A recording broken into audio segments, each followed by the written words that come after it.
was ist, rufst mich einfach an, okay?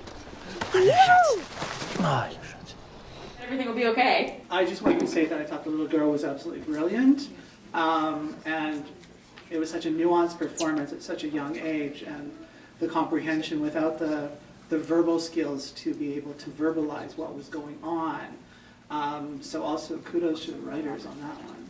Boy, oh boy, talk about selfish parents. I mean, yeah, it's. I mean, I kind of understand the father since he's kind of like a semi-broken man that, well, thinks is. I mean, he clearly proves that his daughter is actually his everything. But then again, he's pretty much kidnapping his daughter and doing this for his own sake and not for his daughter's sake. I mean, if he did truly love her, then I guess he'd probably just let her go. But well, then again, he's just again in the end, it just proves that he's just a mental case. It's interesting. I know there are stats that a lot of abduction cases are from people who have like parental rights over the child, right? And of course, there are some deep issues behind that whole thing. But I have is dark as it started to get. I remember thinking at the very end, that heartbreaking moment where he's like, "You're the only thing I have. This was not a mistake. I want you in my life." When it's terrible, that was the way his brain was going. But that's why it was so emotional. And the line that gut-wrenched me was her going, "Can't you just tell them you made a mistake and you're sorry and this will all be okay?" It's like, oh, but it probably won't be now. That innocent, like, irony twist is like, oh. Leah is very strong and resourceful, so we really like her. I never felt that she was in danger per se, because he's not evil. He's doing I'm going to say he's doing a wrong thing for the right reason, if you know what I mean when I say that. What he's doing is absolutely wrong, but at the same time, we understand. Whereas in the other film, the father is doing the wrong thing for the wrong reason, and that's the difference between the two. I was afraid that as soon as the little girl was escorted out of the room, the cops were going to beat the crap out of her. I'm glad they didn't, but I was afraid that was what was going to happen. There's an interesting philosophical twist that anything done out of love can be judged as good or evil. It's a hard question to answer.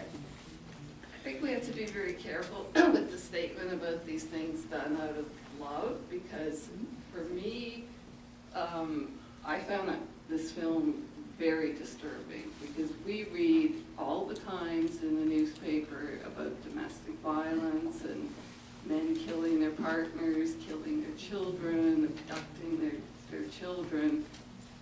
It's not out of love. And the devastation that they leave behind is very troubling, right? So I looked at it from that lens. I thought as a film it was very well done, like the acting, his nervousness around abducting the child and setting it up, and as someone else said, the girl was absolutely brilliant, and for such a young actress. I thought, to be honest, as soon as the mother and the new partner were knocking at the door, I thought it was going to end tragically when he went to the window. I thought for sure this guy's so desperate he's just going to take both of them out, and that ties back to my original comment that, you know, these guys are very dangerous, so we have to be careful about the love thing. I just want to say, from a technical point of view, it was very interesting that the camera stayed with the little girl for a lot of the time, stayed at her eye level and followed her around the airport and stick with her. I thought that was an interesting directorial thing to psychologically sort of stay in her space.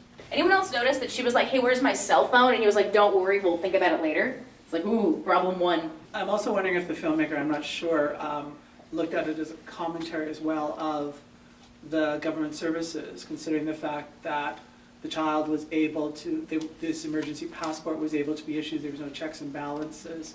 At the airport, like, you know, in Canada, you've got to fill out, you've got to have the affidavit from the other parent to go to the country, that sort of thing. And there was no checks and balances at all portrayed on the government side. So I'd like to direct the attention towards the subject matter for both those two movies. I saw them actually complementing each other. In the first movie, there was a father who was present, and in the second one, the father who shouldn't be present. That was the presumption in the movie. And so we're seeing this in the perspective of the broken families and where the parents cannot live together and children suffer compared to when parents decide to, and what happens. I see that these two movies are kind of highlight this specific say this crisis that basically going on in terms of how the parents should work together, the shared custody, and things like that are not being worked out, and then the crisis follows. So it felt to me that both movies kind of complemented each other, and if you take the character and put it in the first one and continue, because the reason the second movie makes you think that why is it that the child is being taken away, that was a very heartfelt moment in the end where he, as you said, he was the only one and alone without her, so and being taken away from her. So I found like this catch-22 in both ways. Deswegen einfach das tun, was ich sage. Okay? Versprochen? Versprochen. Wirklich? Mhm. Okay. So it was phenomenal. The film was phenomenal. The actors, the build of the anxiety that starts, and I think just very quickly, I think I have like mother PTSD because I actually thought someone said earlier that they thought they were going to beat him up after the cops were going to beat him up after they left. I was waiting for them to pull out a taser. Like if he doesn't let go, then whether she's in his arms or not, like it got to a point where you were just expecting the worst or like him jumping out of it. So the build of anxiety was done very, very, very well. They did not rush that pull away scene. They let that one sit uncomfortably until you were uncomfortable watching it.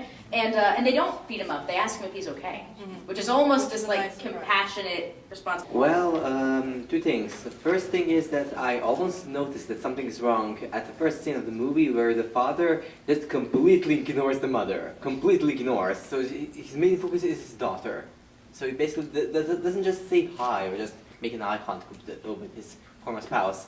And second, it kind of killed me when I saw the bumper sign, bad girl, if anybody noticed, when she was driving.